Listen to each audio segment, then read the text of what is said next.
This is Josiah Plays Torment, Tides of Numenera. And we've just come back out of the 12th Mirror, which was the biggest, most important one in terms of important plot story stuff, and we figured out all kinds of important information in there. And now, there is a ghostly woman. This is Mika. She appears next to you. She stares at the door you just emerged from, her eyes as round as the moon. I remember now. All of it. I told you I was aware of everything while I was in that chamber. I remember my father abandoning me. I remember, too, how you risked your life for me. After the sorrow destroyed the Chase's chamber, I woke up here, in the labyrinth. I wasn't aware, though. Not for a long time. Not until you came and started changing things. The sorrow used to be called Bruce. What do you mean I started changing things? She looks at you. Her eyes are brighter now, full of confidence. You are the last cast-off. The one my father created to witness this place, to command it. You have been changing the labyrinth since you were first born. You are the one who will decide our fate. But I couldn't save you. You tried, which is more than I can say for my father. You risked your own life. He sighs deeply.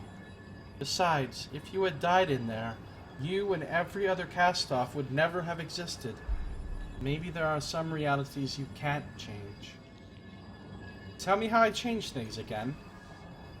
You are the last cast-off. You were designed for the labyrinth. You've been changing things since you were born. Those changes have finally helped me remember who I am. So you're not just a memory. No, she says, firm and certain. I am not a memory, nor a reflection, nor a lacuna. I am Mika, the full consciousness of the changing god's daughter. So it seems like we should be able to cure her now, since we learned that it had to do with the tide, and if we could generate enough of a tidal thing, then we should be able to cure her. Tell me what you are again. Just as you are the full consciousness of yourself, I am the full consciousness of the changing god's daughter. In the mare, the advisor said we could cure you by merging your consciousness with your father's. Her eyes widen. Could it be? Yes, the resonance could be used for that.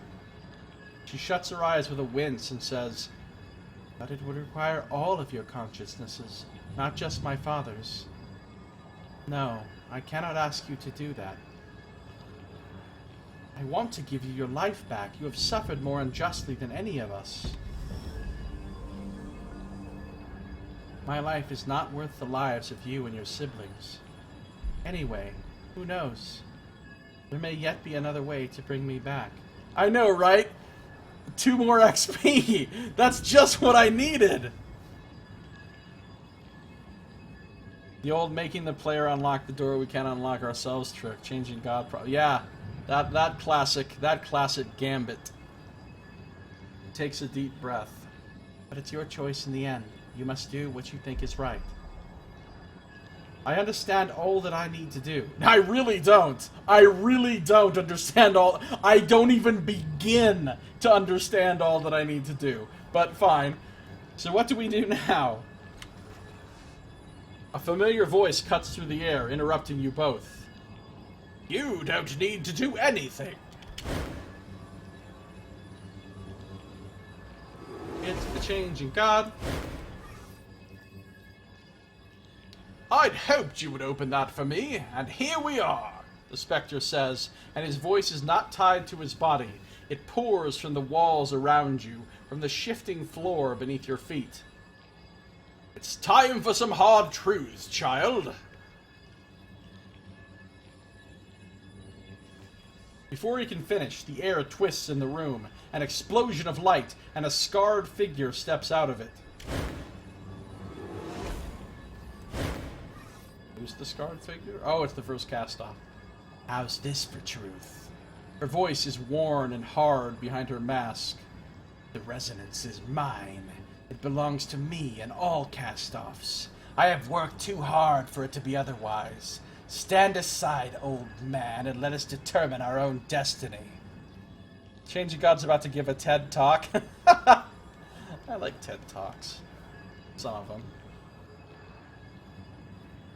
Game really wants you to fucking know that your dominant tide is shifted. I know, right?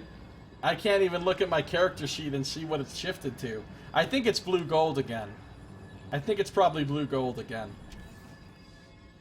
His smile is disconcerting. Your destiny? You are a part of me! Your destiny was never yours to determine, and the resonance is not yours to claim. He gestures a hand in your direction. Only the latest cast-off can open the door.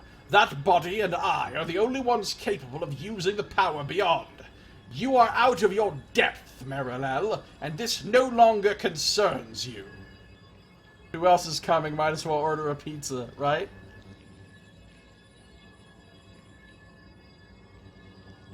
He ignores her and turns to you. I needed you to open the door, and you've done that. The cage I can handle on my own. His voice presses down on you like a hand, as if trying to drop you to your knees. When I enter the resonance, it will be to return my errant children to my mind where they belong. Leave me to it, and we'll have no further quarrel. What say you? Well, I'm going to be really disappointed if I can't talk you out of existence somehow.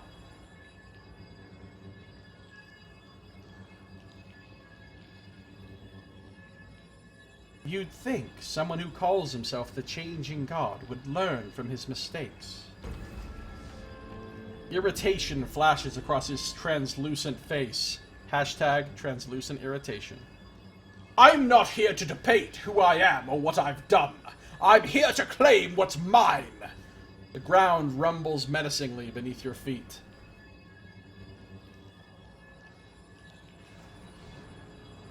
And what is that, exactly?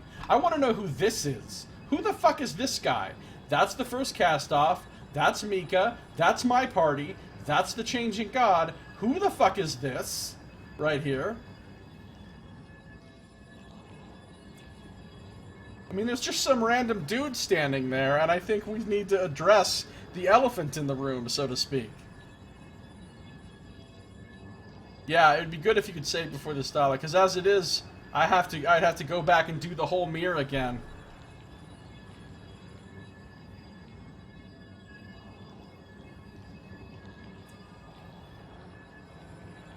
I don't know who that is. I know. Isn't that the Spectre? No, this is the Spectre. Up here.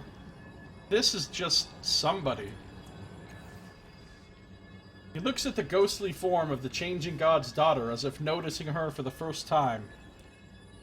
His surprise is a brief, chill wind whipping across the darkness between you. You! He mutters. Wait, really? That's how he's gonna act up with his daughter? You're her ghost, the one that haunts me. My daughter is dead, do you hear me? I can't bring her back no matter how hard I try. But I figured out how to do it. I figured out how to do it, buddy. Let's just cure your daughter...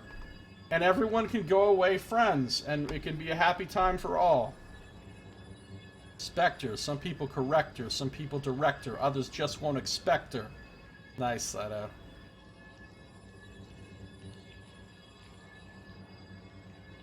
Spirit. Some people hear it, some people fear it. Spirit. Some people just won't go near it. I really wish he was called Spirit instead of Spectre. That would have led to so many repeats of the Spirit song. Perception. That's so. She has nothing more to say, but her brow crinkles just slightly. She's confused, as though she doesn't recognize this Spectre as her father.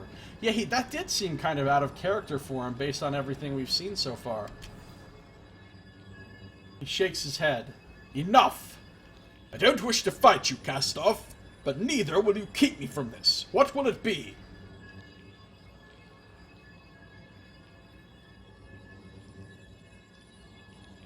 Oh, this isn't the real Changing God. This is just the advisor. from the staff. Just a backup of his memories. The resident is not yours to claim. The real changing god died when I was born. You're just a backup of his memories. Oh, that's Tash. Why is Tash here, randomly? Tash seems like a completely irrelevant character right now, and he's just randomly here. I know this son of a bitch in 100 different bodies. This is our sire, alright? You speak in simple terms, the Spectre says, arching an eyebrow.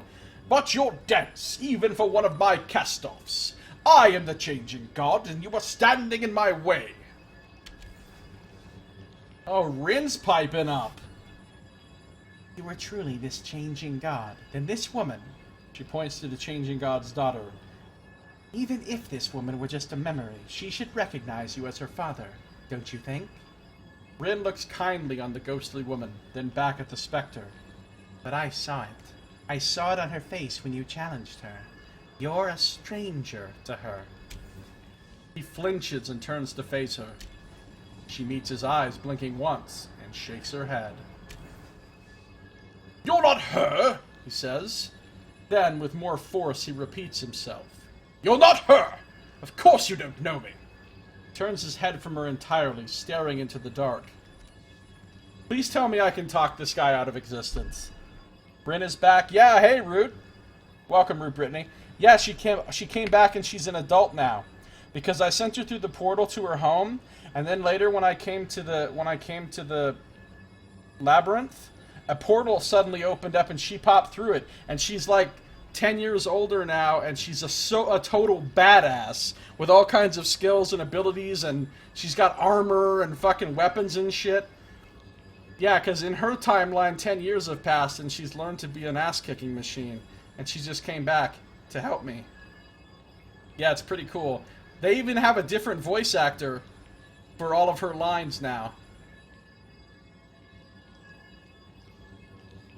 And, you know, an adult-sounding voice actress. He growls under his breath.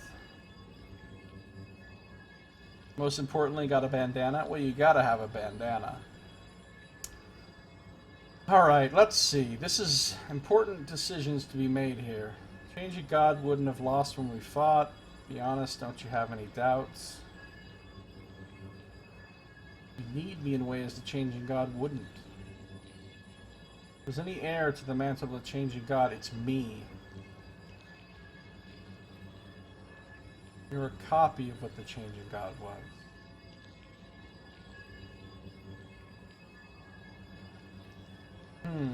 Which one of these do I want to say? Yeah, now she's got edge. She's got speed edge 4 and intellect edge 4. And both of those pools are at 15. She's got a bunch of new abilities that she didn't have before. Plus, she can still use ciphers more than once. Except for now, when she uses that ability, it doesn't cost her anything because she's got enough intellect edge to cover it. She's got a crossbow that does a bunch of damage. She's got mad skills. She's got like 2 ranks in practically every damn skill in the game, it seems like. She's super awesome. Which makes up for the fact that she was super useless when I still got her. She's not useless. That's not true. I remember speaking to you on the moon. You're not the changing god. You're an assistant. An update. He answers slowly. And I said the conversation was turning us into a solipsist. And we said we've been called worse. His voice sharpens. But we also said that we hold no illusions about the sanctity of consciousness. That remains true. She does not die in one hit. Yeah, she became a god, basically.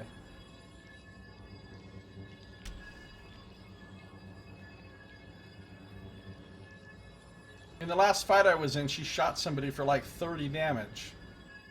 Plus she can summon a fucking creature at will. She can carry 11 ciphers now. It's kind of ridiculous.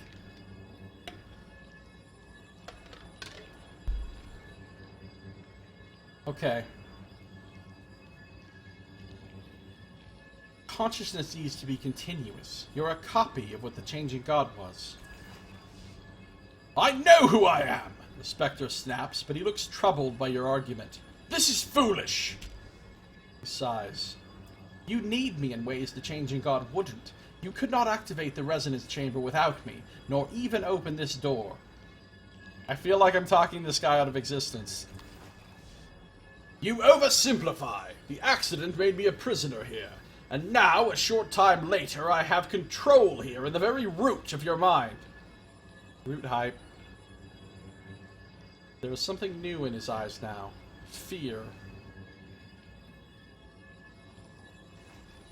Enough of this, he mutters, but there is no anger in his voice anymore.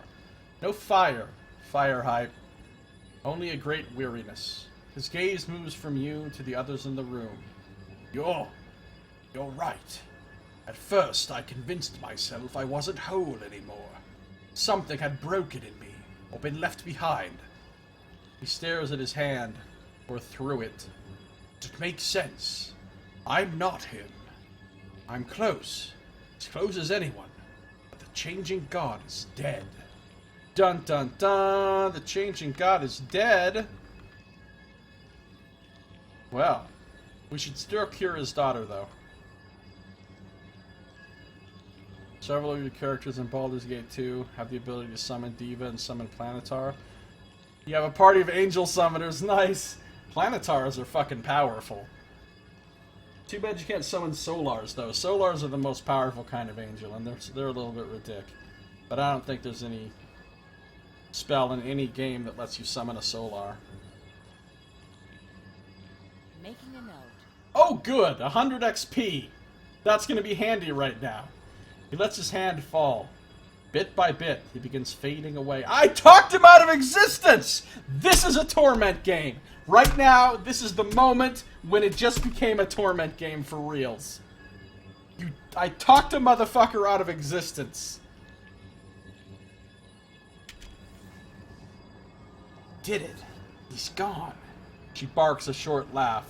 Ha! You've accomplished something I could never achieve. Suppose I owe you my gratitude. You may not be as bad as I thought, but I reserve judgment. Hey, it looks like you've got this, and She looks anxiously over her shoulder, as though someone had called her name. What, she's leaving? No, Rin, but you just got here. I can't stay. I'm sorry, but I can't. I'm glad I got to see you one more time, though. She's leaving? She just got a text, she looked at her phone, and she's like, sorry, I gotta bounce. Why can't you stay? Huh. I wasn't just sitting around waiting to rescue you, you know. I was actually in the middle of something.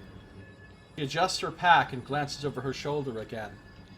Anyway, this is your world, not mine. You know that. Will we ever meet again? She bites her lip. I hope so. Keep Teria on you. Maybe if you need me. Well, he called me once, didn't he? She glances behind her again.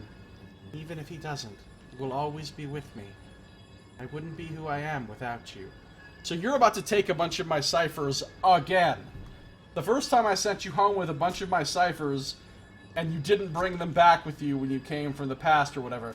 Now I gave you a bunch more ciphers, and you're about to leave and take my fucking ciphers again. Rin, the cipher thief.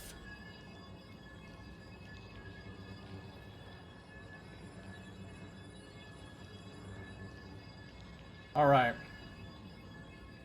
Even if he doesn't, you will always be with me. I wouldn't be who I am without you. Aww. Suddenly she lunges forward and throws her arms around you. It's amazing how tall she is. Taller than you, even. She kisses you on the cheek. When she pulls back and smiles, her tears are barely noticeable. Rin is so the best companion in this game. Nox says rinse and repeat. Wow. Farewell, my friend. My home and hearth and bread are forever yours. And my ciphers are forever yours. A portal opens suddenly. The bright light and trees you remember from before spill out of it. She waves one last time and turns to step through it. Bye, Ren. Bye, Ciphers. Okay, dominant tides have apparently shifted pretty hardcore because...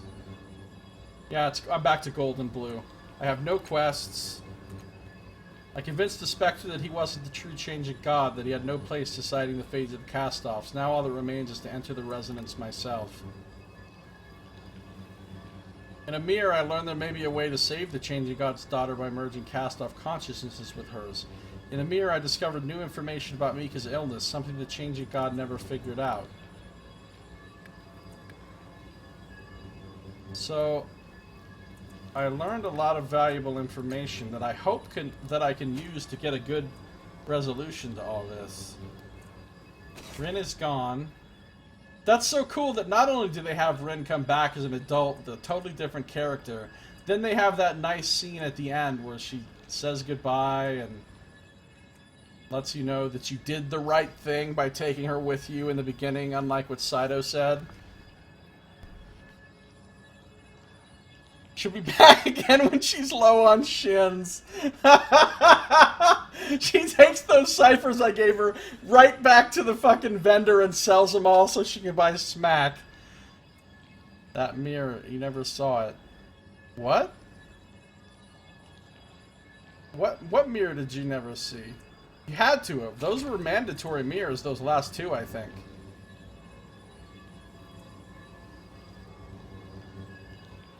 It was pretty easy to talk. It was a lot easier than it is in Planescape Torment. In Torment, you have to have ludicrous stats to be able to do it, first of all. And then, it's pretty tricky, I think, navigating. Well, you came to this room, obviously, right, Rue Brittany? You know how you had to open both of these doors, and when you went to them, it took you into a mirror? And I'm pretty sure you had to do both of these mirrors to advance in the game. But the one that I did, there's a lot of different things you can do in that mirror, and it's very easy to not get the information. I actually tried that mirror over about 4 or 5 times before I got all the information in one shot. Well, what the fuck is Tash doing here, seriously? It offends me that you're here, Tash. You don't belong here. You're not an important character. These are important characters. You, just some guy. Alright, here's what we're gonna do. We're gonna save. Broken Fathom 56, Dark Fathom 56. Go. We're gonna, you know what, let's talk to fucking Tash. Going in or what? Let's go. I've had more than enough of this place. Finish it, Cast-Off. We've come this far. Ghostly woman.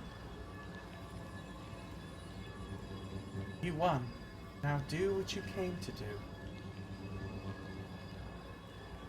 Well, are you going to open it? Or do I have to kill you and open it myself? You ain't gotta be all rude about it. I'm still looking for shit to loot. There's the mirror, still being all mirrory. Okay, this seems like an important thing that's gonna happen right now. It wasn't 9 or 10 times. It was, yeah, 6 maybe. 6, I'd believe. On it. Pulsing waves of heat roll down the stairs, and you hear a low, continuous whirring that's somewhere between a sigh and a melody. The door is singing as though welcoming you back. Even in this low light, the wheel at the bottom of the door fairly glows. You feel your palms tingle at the sight of it. Something clicks in your mind, and the door answers. Hidden gears spin behind the cage. The door is opening for you, and you alone. Da-na-na-na. Somebody work. Oh shit, this loading screen is ominous as fuck.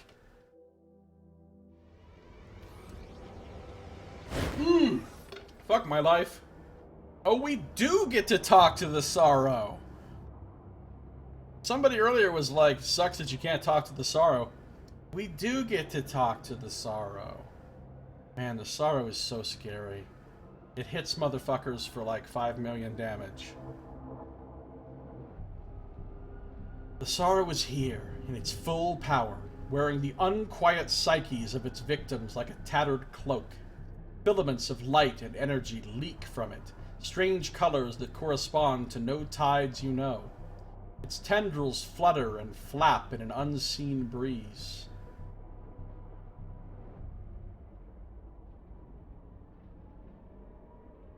You come before me at last, yet we have met so many times before. Its voice is a hissing multitude. One voice stands atop the rest, a woman's voice, soft and deep. It gives me no pleasure to meet you in this place, but you and your kind have left me no choice. Every body your sire creates abuses those forces you call the tides. They draw energy from those around them. In so doing, you weaken the seals on energy you do not comprehend. You increase the amount of suffering in the world. Alright, well that does sound kind of bad. Sorry. But he's dead. He's not creating any more bodies. So you could leave us alone now, right?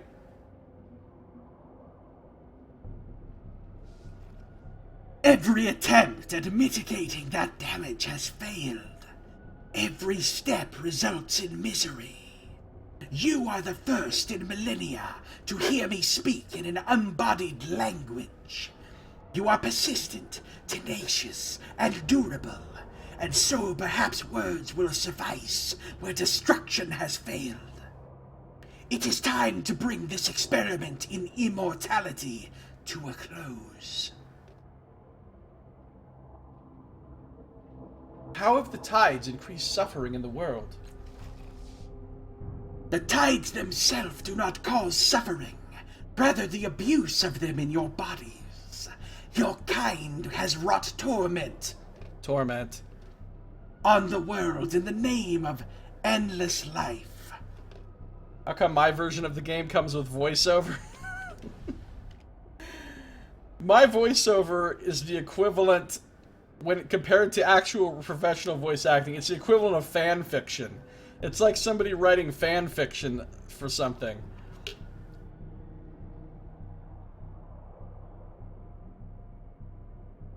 You bring pain, large and small, deliberate and inadvertent. Without you, the endless battle would never have raged. Without you, the children of the Endless Gate would not have terrorized the world. Betrayals, slaughter, and bloodshed are the hallmarks of a cast-off's wake. The Sorrow is an edge. The Sorrow is a pretty edgelordy, you gotta admit.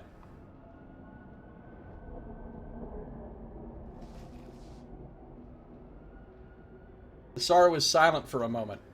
Then, Your sister, the slaver Tormagur, cast her suffering into the child Rin, though the girl had done her no harm. Your sister Matkina stole her adoptive father's eyes, and though she mourned, she did not change her ways.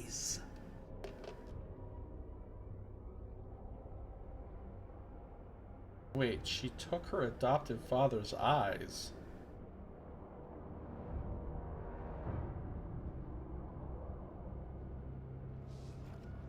Even the saintly Adiris brought torment into this world. Torment.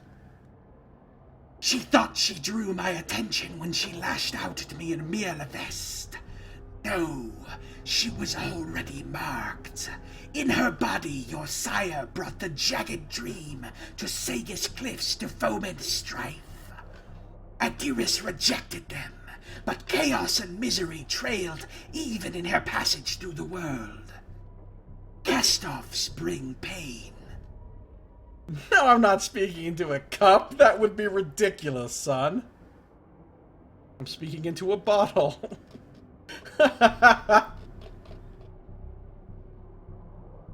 Yeah, the Sorrow is really keeping up to date on all my names and doings.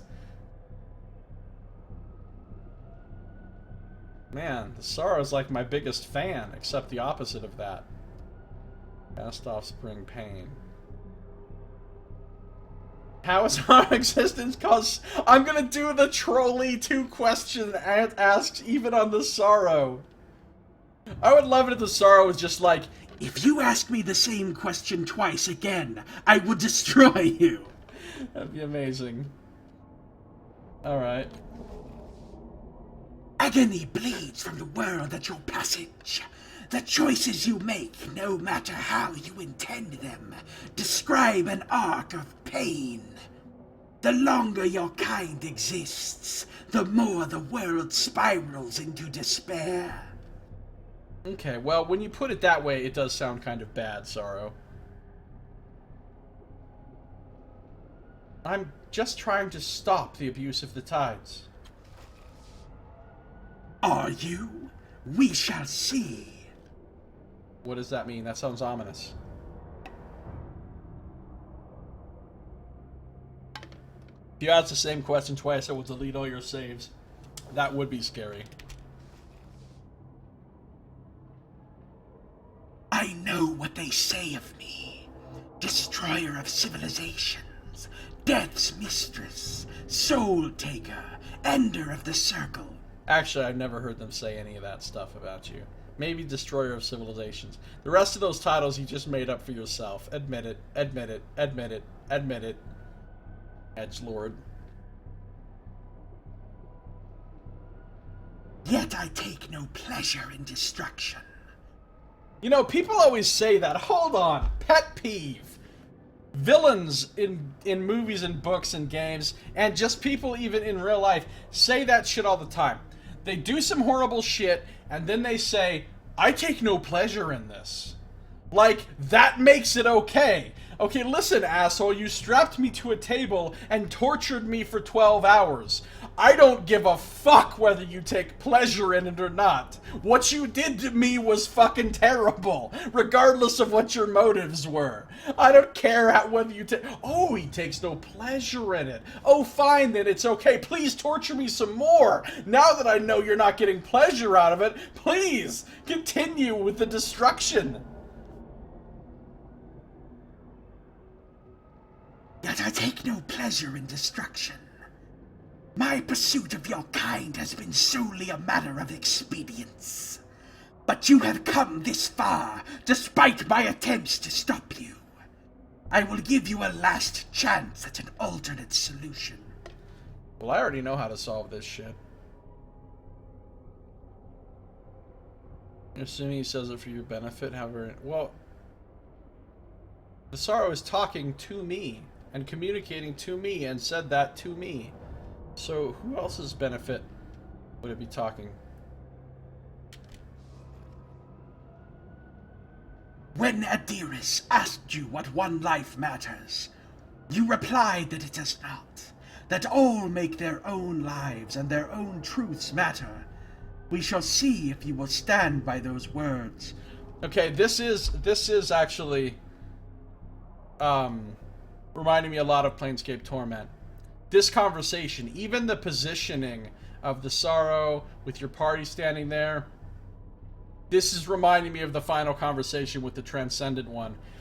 And the question has just been re-invoked, just like in the final conversation with the Transcendent One. In that game, the question is what can change the nature of a man, and it comes up multiple times throughout the game. And then in the final conversation, it comes up again. And I'm pretty sure the Transcendent One even tells you how you answered it before. I could be wrong about that. So now the question in this game is, what does one life matter? And the Sorrow is invoking that question again. So this is a definite thematic nod to the encounter with the Transcendent One at the end of Torment.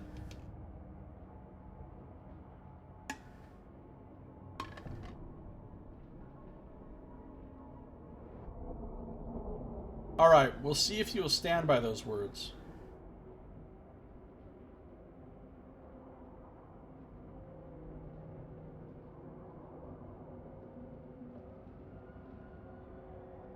Adira said she never used a tidal surge in her life.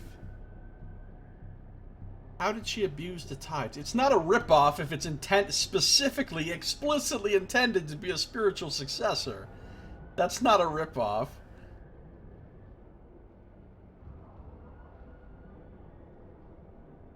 It's an homage, exactly. Fucking son speaks better English than I do, and it's not even his first language. Homage is rip off in French. Oh boy, here we go. Here we go. Adira said she never used a tidal surge in her life. How did she abuse the tides? The surges are one manifestation of that suffering. But your kind draw and distort the energy of the tides at a level you cannot understand. Her passage left lovers squabbling, children crying, and conflicts escalated that might have been avoided. Though she suspected this truth and sought the shelter of Miele Vest, even she has been the author of invisible miseries. Every one of you is the same. Okay. What are you? I am a guardian, a protector, a legacy of a forgotten people, tasked to watch over that which they failed to defend. Tell me again what you are. I am a watcher and a warder. I am the vigil. I am the protector and the guardian of the tides. See if you can go for a twofer and talk the sorrow out of existence. That'd be great. That'd be great.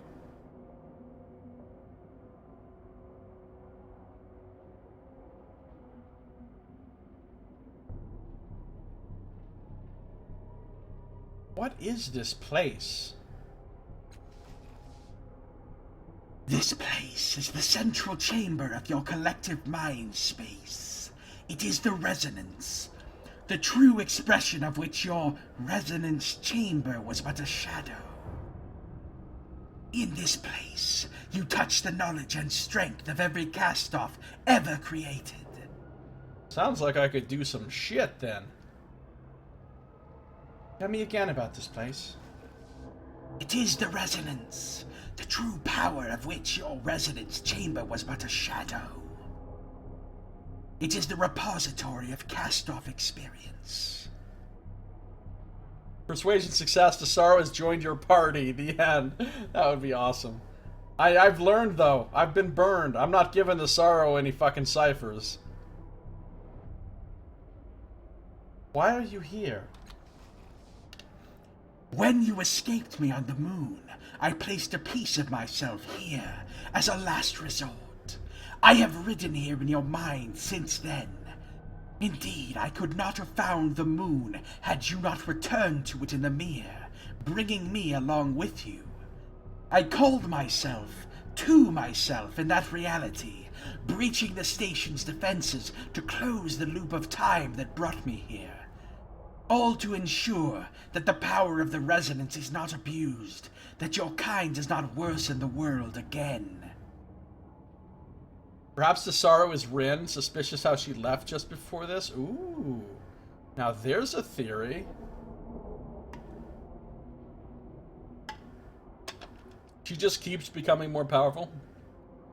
A romance with her would be so interesting. She must have stories. You're talking about the sorrow, right? I kind of think of the sorrow as female too, but really I think of it as not really having a gender. It's more like a golem or something.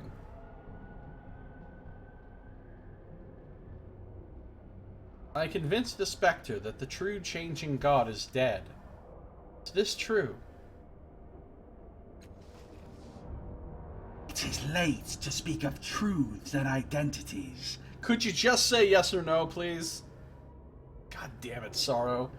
The one you called the Spectre was the embodiment of the changing god's life and memories. When you convinced him he was dead, that became true enough. All that remains of the changing god, all that he is and was, is here, now, in the labyrinth. So, what happens now? It is up to you. The question is, with what purpose have you come? I'm here to talk you out of existence. I don't know about y'all's. Stop you from hunting us. End the title abuse. Keep the changing god from snuffing out our existence.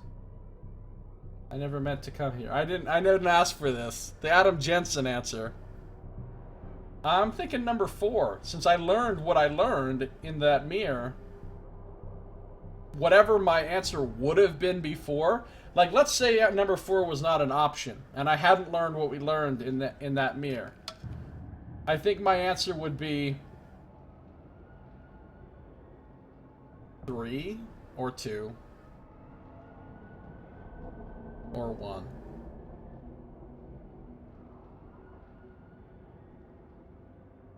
But now it's number 4. I came here to save Mika and bring her back to life. If you speak truly, perhaps we can reach an accord.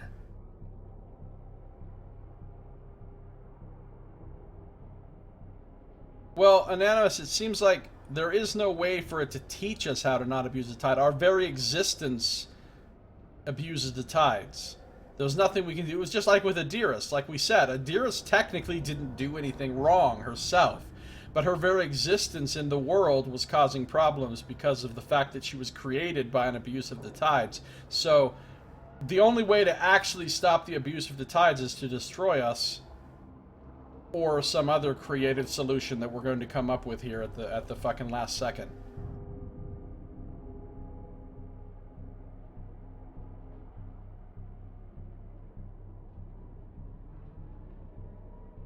What do you want, Sorrow? I need about 350, the Sorrow said. That's about the time I realized the Sorrow was a 30-foot tall dinosaur from the Paleolithic era. Okay.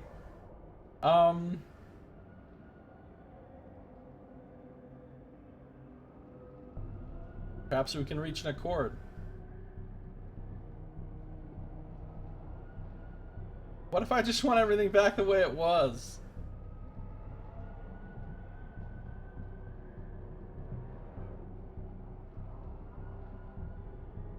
The first said that severing the connection between us would stop you from hunting us. Is that true?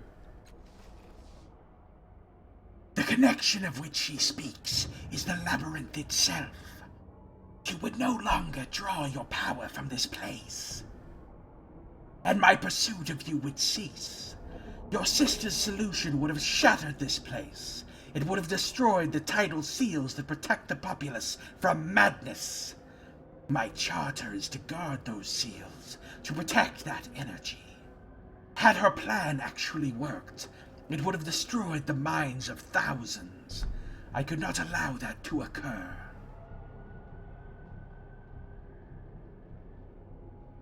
Is there another way to sever the tidal connection? The resonance chamber was a blunt instrument. Alone, it would have shattered and destroyed the labyrinth. The resonance, however, is a sharp edge. It can sever the connection cleanly and without harm, eliminating your kind and the threat you pose to the integrity of the tidal energies. It is the wise choice. Yeah, but it destroys us all. Minds of thousands? Pfft, so it's a tiny local problem. Well, it didn't say how many thousands.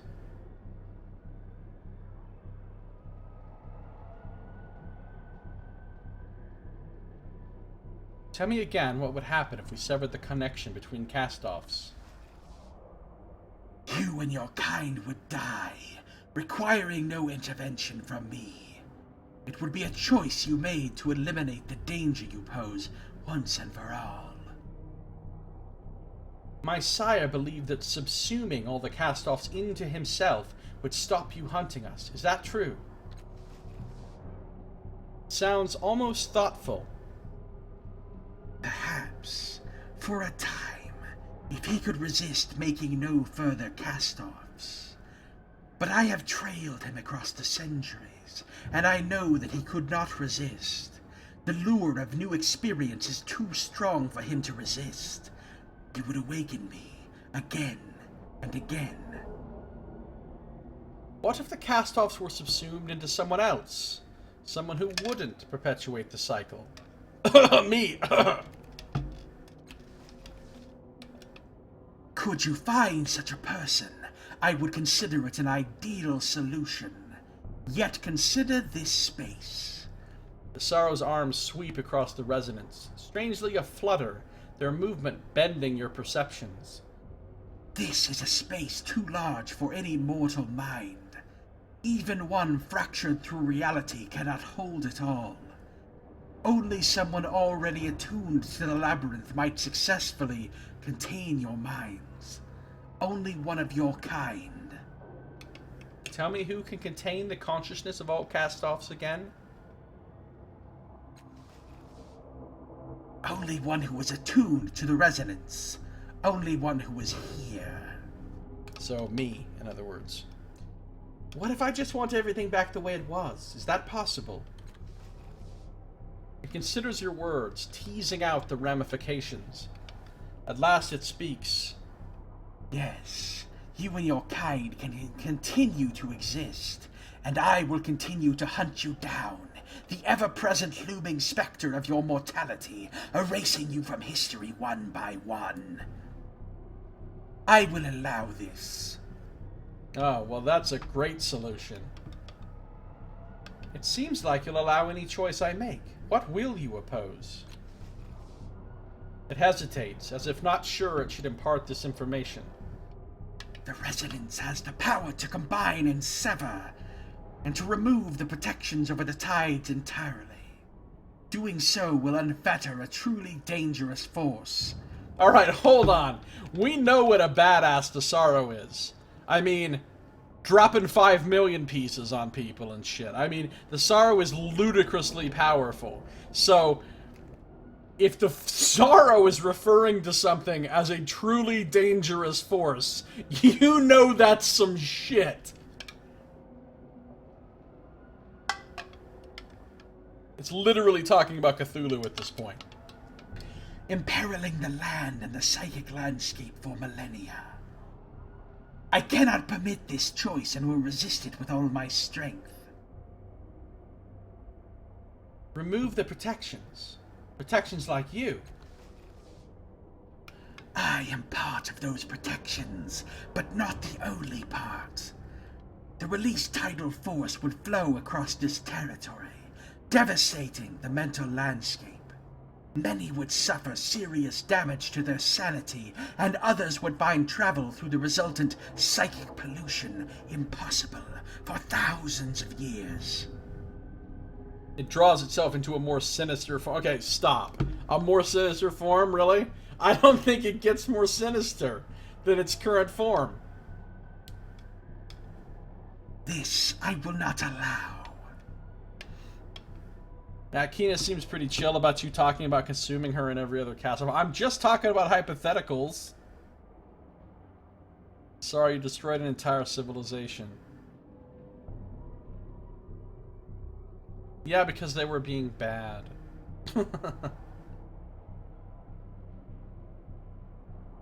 Makes people insane, so basically real world. Yeah.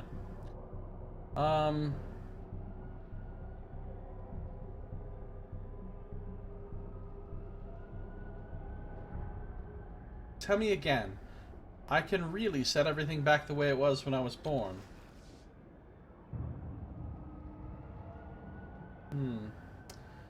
How do I choose? I have entwined myself through every piece of this place. It is mine. Tell me your choice and I will make it reality, if I approve. Here's the thing. This conversation is cool, but it's not nearly as cool as the final conversation of Planescape Torment, because it feels very directed. It feels like you're being very funneled into certain paths, and everything's spelled out for you very clearly. Whereas there was so much more subtlety, and you know, manipulation and interplay taking place in the conversation with the Transcendent One. Where if you wanted certain outcomes to happen, you had to figure out how to manipulate the conversation to make those outcomes happen. Here it's just like, you can choose A, B, or C. What's it gonna be?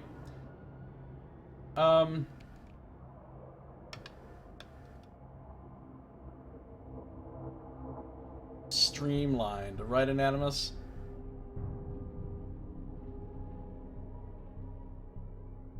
Well, they did come out with this for console, so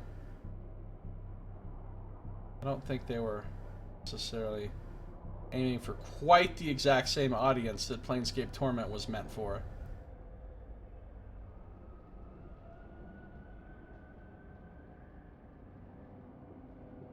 Bruh, the Sorrow was like, what are you gonna choose for the future of mankind? And I was like, whoa, mind blown, bro. I had to drink like an extra can of Mountain Dew Gamer Fuel to even figure that shit out, bro. Because that's clearly what all console players are like. Now I own a console. Shit.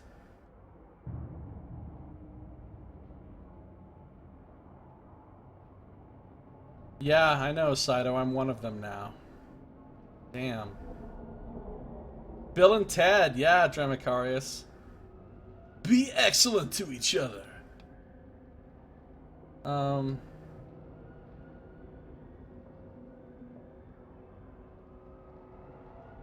If you'd prefer that we all die, why don't you just sever the connection? I have manifested here, but I do not control the resonance itself. I am the lock on the door, while your thoughts are the key. Your will remains paramount in this place. I can resist your choice, but I cannot make the choice for you. What if you don't approve of my choice? Then I will oppose you with all my strength. That is why I am here. More about the production being split up over a long time. Who knows when and by whom this part was written. Well, I guess we gotta do it. Very well. I'm ready to make my choice. It ripples in the mental breeze that flows from your confidence. I await your decision.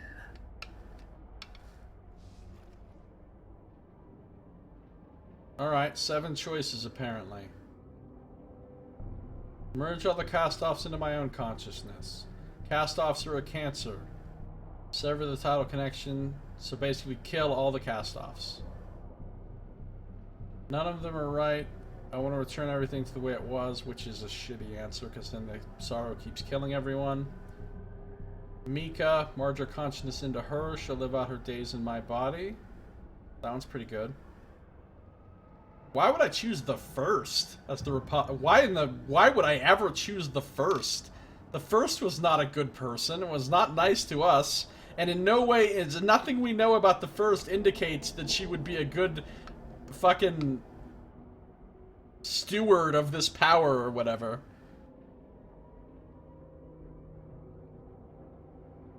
Merge us all into Matkina. Now that's an interesting possibility. I'm not going to choose it, but it's interesting. Or I could just be like, nope. Well, there's definitely going to be at least one reload, Saito. Because I want to at least see what happens if I resist this Sorrow. Maybe we have a final boss fight. And I want to see what happens if I choose my actual choice that I really want to do. So,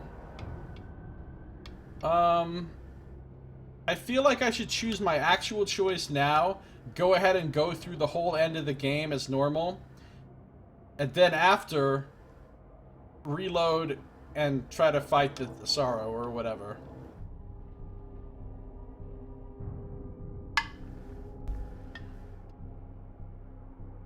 Where she can steal even more eyes. So, maybe I will reload a couple of times, because there's a couple of them I wouldn't mind seeing. I like number 4.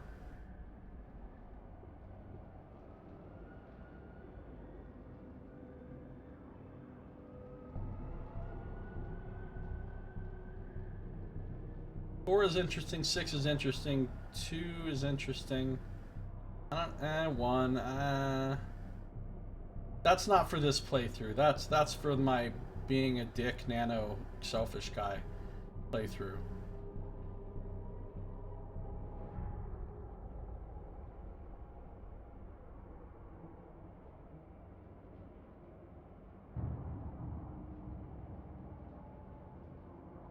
But I do want to see number 7 for sure.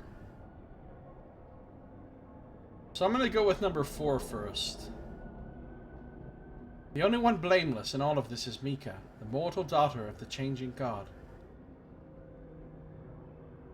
I might stream my second playthrough, Sato, but it's not going to happen right away. I'm not going to start the second playthrough immediately. I want to give the game some time for me to forget some of it and all of that before I play it through the second time. So that I'm not just immediately rereading 1.2 million words that I just read.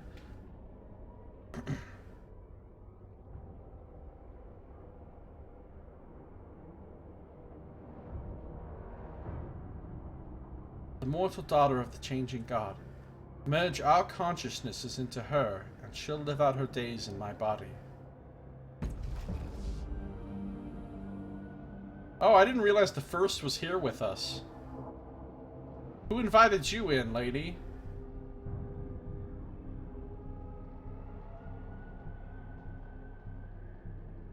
Next time you can actually complete the game by going through the entire necropolis. That'd be so cool if you went through every room in the necropolis and you just won. You just found something in the necropolis that just made you win. You just destroyed the sorrow and called it a day. Oh, reading more of the mind scans. Right. Okay, I need to end this episode. If you're watching on YouTube, no. If you're watching on stream right now, on Twitch, hey, what's up, folks? I'm not done. I'm not stopping. I'm going to keep on going. So stay tuned. Stay right where you are. But, YouTube viewers, that brings this one to an end. Next episode, we will finish the game for realsies. I'm going to try not ever to say realsies ever again in my life, because I don't like how it felt when I did it. But anyway, thank you for watching. This has been Josiah Plays Torment, Tides of Numenera.